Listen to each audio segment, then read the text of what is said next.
endokrin kasali borlar, klimaks davridagi ayollar, umuman olganda stressga berilib qoluvchilar, shu tez tushkunlik kayfiyatiga tushib qoluvchilar, depressiya holatidagilar, mana shunday insonlarga tavsiya mana shu yomg'irli kunlarda foydalanib, albatta zontiksiz, iloji boricha zontiksiz mana shunday havolarda, ya'ni yomg'irli kunlarda yomg'ir ostida aylangan yaxshi effekt beradi. Bu hech qanday dorilarsiz davolanishga kiradi, o'sha toza havodan bahramand olish.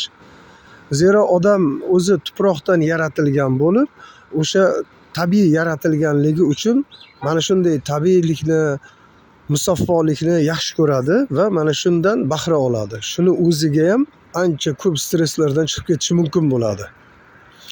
Shuning uchun iloji boricha yengilroq kiyinib, uzoq muddat bo'lmasa ham bemalol aylanib, tomosha qilib, qayerlarnidir o'zingizga yaqin bo'lgan joylarni